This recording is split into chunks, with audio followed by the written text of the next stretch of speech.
प्यारे विद्यार्थियों नमस्कार। जो वीडियो अभी इससे पहले जो मेरे द्वारा बनाई गई है और उसमें अभिज्ञान शाकुंतलम जो उसके कथानक का मूल स्रोत है उसके संदर्भ में मैं आपसे बात कर रहा था। अब उसी कड़ी को जो है आगे बढ़ाते हुए मैं आपसे निवेदन करूंगा। तो प्रसंग अपना ये चल रहा था कि आकाशवाणी होती है और आकाशवाणी द्वारा जो भी वहाँ सभासद होते हैं उनका जो संदेह है उसका निवारण हो जाता है और राजा ने शकुंतला जब उसको सहर्ष स्वीकार कर लिया। इस प्रकार से इस कथानक में कुछ अक्षम्य दोष हैं।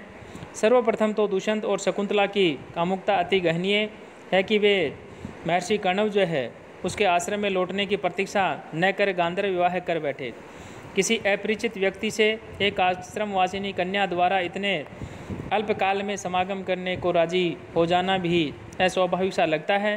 फिर दुष्यंत आया तो था ही कर्णव ऋषि के दर्शन करने और उनसे बिना मिले ही चला गया।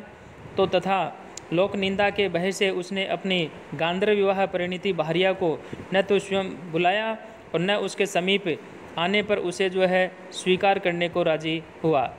शकुंतला भी आश्रमवासिनी तापस कन्या सी नहीं जान पड़ती। वह अति प्रगल्भा वाचाल सांसारिक सुखों की गर्ज से अपने शरीर को बेचने वाली जान पड़ती है। ऐसे पात्रों को इसी रूप में किसी नाटक का नायक नायिका जो है नहीं बनाया जा सकता, क्योंकि उनके इस प्रकार से जो कृत्य हैं वह समाज की मर्यादा जो है उसके विरुद्ध होने से नायक तथा रस दोनों के ही अपकर्षकारक हैं। इस प्रकार से इनके संदर्भ में धनंजय जो है उनकी व्यवस्था है।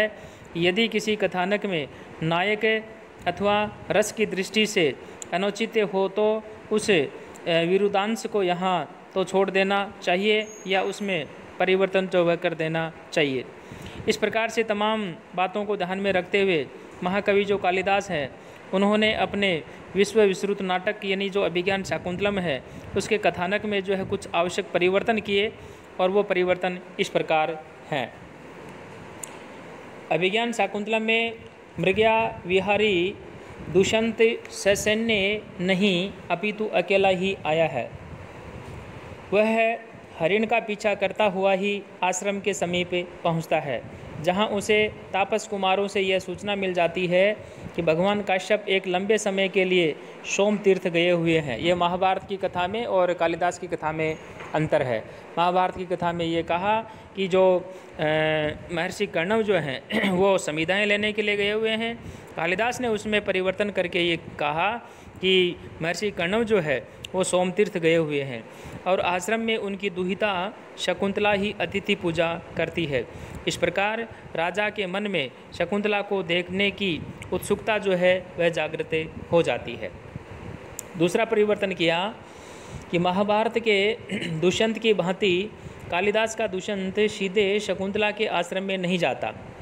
उसे कुछ दूर चलने पर वृक्ष सिंचन करती हुई युवतियों के जो शब्द हैं वो सुनाई पड़ते हैं।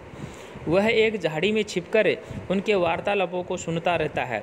इन ऋषि कन्याओं के साथ कर्णव दुहिता शकुंतला भी है, जिसे सहसा एक भ्रमर आकर के परेशान करता है, तंग करता है। जो ही भयाक्रांत शकुंतला परित्राण की यानी बचाने की मांग करती है तो ही राजा दुष्यंत जो होता है उनके मध्य जो है उपस्थित हो जाता है। उसे देखकर शकुंतला जो है सहम जाती है और लज्जा भाव से एक ओर जो है हट जाती है।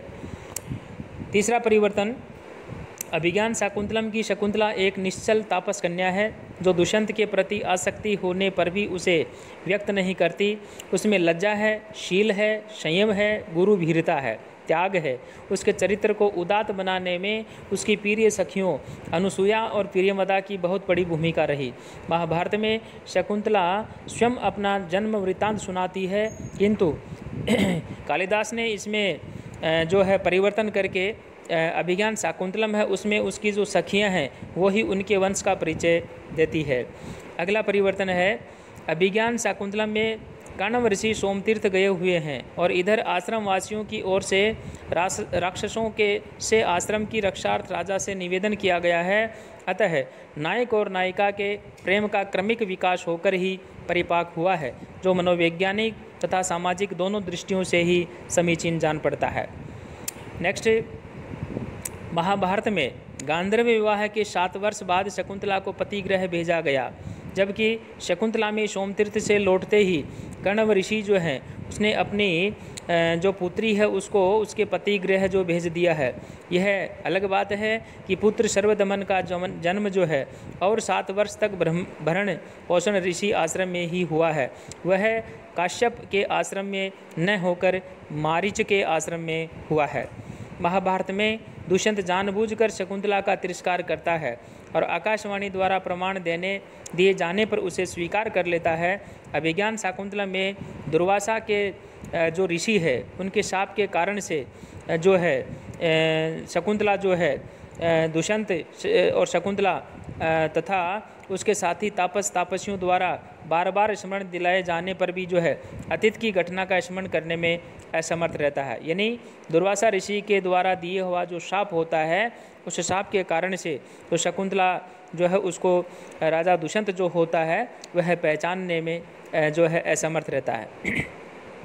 इसी बीच एक छाया सी पड़ती है और वह शकुंतला को उठा करके मारीच ऋषि के आश्रम में ले जाती है। दुर्वासा शाप की भांति धीवर प्रसंग भी कालिदास द्वारा जो है जोड़ा गया, जो एक नूतन जो है वह वृतांत है।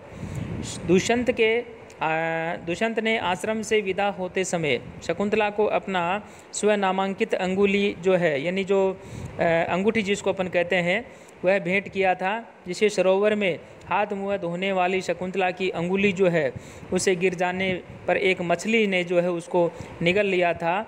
भाग्यवश वह मछली जो है एक धीवर के जाल में जो है फंस गई यानी पड़ गई। जब उसका पेट चीरा गया तो उसमें वह अंगुली यानी जो अंगूठी है वह भी निकला। राजपुरुषों ने धीवर को चोर घोषित कर उसे जो अंगुलियक है उसको राजा के समक्ष जो है प्रस्तुत किया। जो ही राजा ने उस अंगुलियक को देखा तो राजा जो है उसको शकुंतला उसका स्मरण हो आया। उसने धीवर को निर्दोष जानकर उसे बहुत सारा जो उपहार है वह दिलवाया और स्वयं अपनी प्रियतमा जो है उसके वियोग में संतप्त होने लगा। इसी प्रकार इंद्र सारथी जो मातली है उसके द्वारा राजा को देवताओं के सहायतार्थ अमरावती ले जाने तथा वहां से लौटकर मारीच ऋषि के आश्रम में राजा को पहुंचाने की अवतारणाएं भी कालिदास की कवि प्रतिभा की जो है ये मौलिक जो है ये सूझ है, कह सकते हैं कि परिवर्तन है। और गुणों पर रीझ मौलिक सूझ है। इसी आश्रम में दुष्यंत का सर्वप्रथम अपने पुत्र से साक्षात्कार हुआ।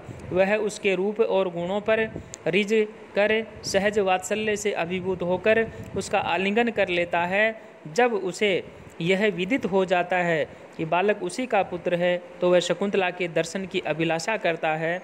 शकुंतला के उपस्थित होने पर उसके चरणों में गिरकर क्षमा याचना करता है और उसे अपनी भार्या तथा बालक जो है उसको युवराज घोषित कर उन्हें अपने जो है घर ले जाता है। इस प्रकार मूल कथानक में आवश्यक परिवर्तन कर कवि ने कथानक को रोचक बनाने के साथ साथ अपने नायक नायिका के चरित्रों की रक्षा करने में पूर्ण सफलता प्राप्त की है और तत्कालीन लोक मर्यादा को भी अक्षुण्ण बनाए रखा है। और इस प्रकार मूल कथानक से प्राप्त अस्वाभाविकताओं का सफलतापूर्वक निराकरण करते हुए नायक नायिका के चरित्रों को नाटकोचित स्वाभाविक एवं मर्यादित बनाने में पूर्ण सफलता जो है वो प्राप्त किया है।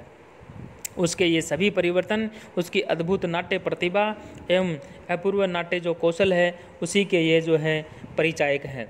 इस प्रकार से शकुंतला की जो कथा है महाभारत की भांति पद्म पुराण में भी उपलब्ध होती है, पर इसकी कथा वस्तु अभिज्ञान शाकुंतलम की कथा वस्तु से बहुत कुछ जो है साम्य रखती है। संभवतः है इसलिए कुछ पाश्चात्य जो आलोचक हैं उनकी मान्यता के अनुसार कालिदास ने अपने नाटक का कथानक जो है वह पद्म पुराण से ही लिया है, ऐसी मान्यता है।